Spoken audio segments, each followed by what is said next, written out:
Baltimore 27, Cincinnati 24. By the way, you did cover Thursday Night Football on Friday's show, I assume, right? Yeah. Okay, good. So we did. Look at this. We're like 2 games lighter this week because of the Monday night doubleheader, the Thursday night coverage already on Friday. So if you're looking for Vikings-Eagles, check out the PFF NFL podcast or show from Friday on YouTube.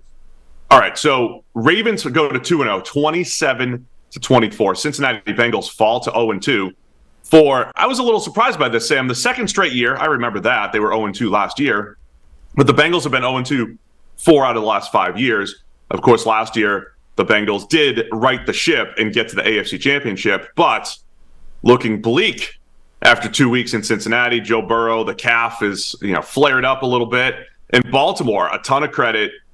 Just a very clean game offensively. Lamar Jackson, the run game, the defense. Baltimore looking really good here at 2-0. Yeah, I was just talking to Mike in the booth before we came on. Like, the fact that they're 0-2, obviously not good, but we've seen last year it's not a disaster. 0-2 in the division, I mean, that makes it worse. The fact that the 2 losses have come to Cleveland and Baltimore, that's not great.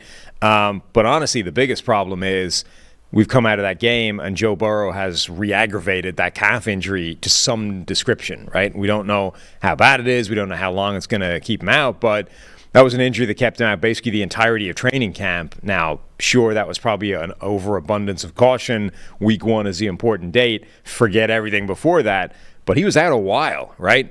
If he's re-aggravated that now, they're already in an 0-2 hole. Like, they can't afford to not have Joe Burrow for any particular length of time. So that, I think, that's the real concern for Cincinnati. Like, this has been a bad start to the season, which would not be catastrophic if you could rely on Burrow, because overall the offense was way better in this game. Like, it didn't look the same as it did week 1. They were able to move the ball. All the receivers had reasonable days. They scored some points. They could have, should have maybe, been in this game in terms of winning it. Burrow had a bad red zone interception that probably really tipped the game towards Baltimore. But if that was the mood we were coming out of this game with, and Burrow's injury status wasn't a question, it would be, okay, on to the next game. We'll get this thing turned right. Now it's like, this is not good. Yeah, it's one of those. Look, when we've joked about calf injuries on here, in part because I had a fake one time that put me on the injured list when I was a professional player. So we joke about them, but all of our medical professionals do talk about how easy they are to aggravate. And again, Burrow got the calf injury, second day of training camp? It was very, very early in camp and was out for the majority of camp. Also, he had already done something to it. Like when he did the one that was sort of on video and everybody saw, and the real injury, his calf already had a sleeve on it. Like, clearly it was something was at him already that he tweaked or whatever, and then it went in that first couple of practices in training camp.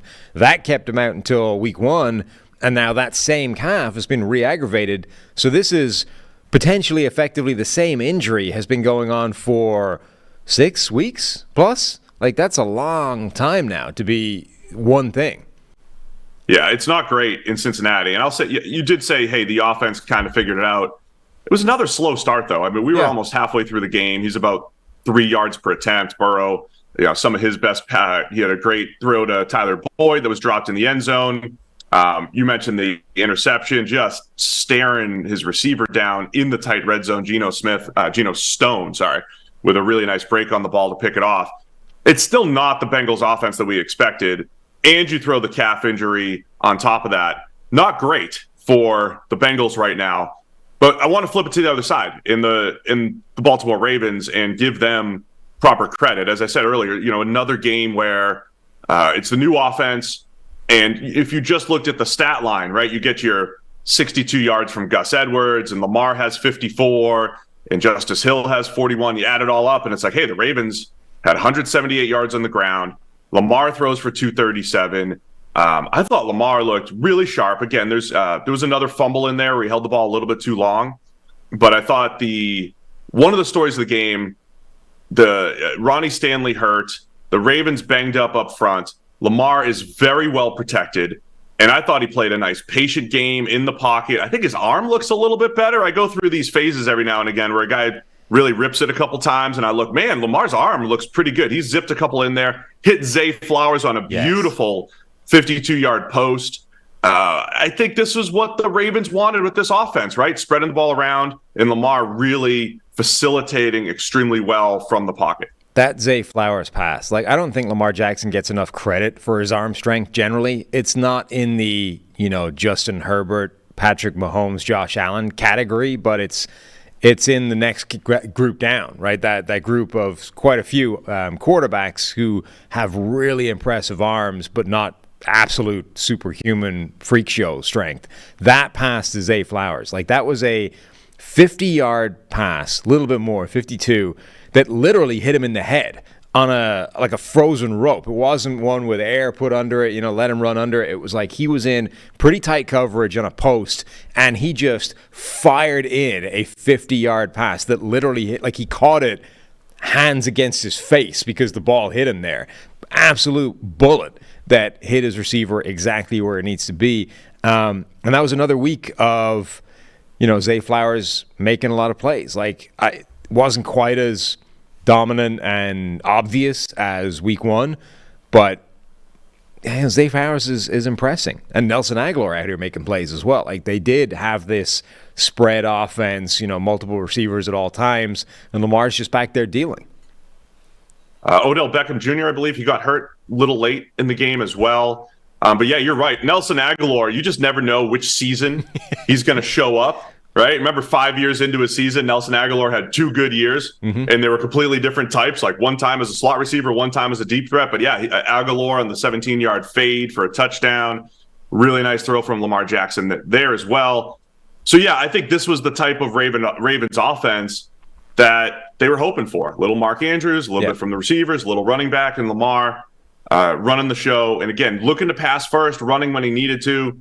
I think as far as concerns go on Cincinnati's side, just the lack of pass rush, right? The inability to get to Lamar Jackson with quick disruption, I think is just something to keep an eye on for Cincinnati. And not that Baltimore was great from that perspective either, but something to keep an eye on, I think, for Cincinnati and their defensive front. Moving forward here. Not even just the pass rushing, the defense in general. I mean, they got handled in this game. Whatever about Joe Burrow and the offense and that not looking great. Remember, one of the touchdowns was a Charlie Jones punt return touchdown, right? Right. So the offensive production was a little bit worse than the scoreboard looks, but their defense gave up a ton of yardage, both in through the air and on the ground. DJ Reader was their best defensive lineman, I think, but one guy can't stop the run by himself. Everybody else got pretty much destroyed by that Baltimore offense. So, Cincinnati's defense we've become accustomed to viewing as one of the best in the NFL. Very good game to game, mixing things up, changing game plans. I mean, they were as far off the pace, I think, in this game overall as the offense was. So Baltimore 2-0, commanding lead now in the AFC North. We'll see what happens with the Browns, of course, tonight. And Cincinnati, like I said earlier, 0-2 once again. And we've seen them bounce back before. They have the Rams coming in for one of 2 Monday Night Football games next week. Got to right the ship pretty quickly here in Cincinnati, and all eyes on Joe Burrow's calf this week to see if we can get any kind of report and see if that's going to be something that lingers throughout the season. And that Rams game no longer looks like an obvious W to put on the schedule the way they've been starting the season.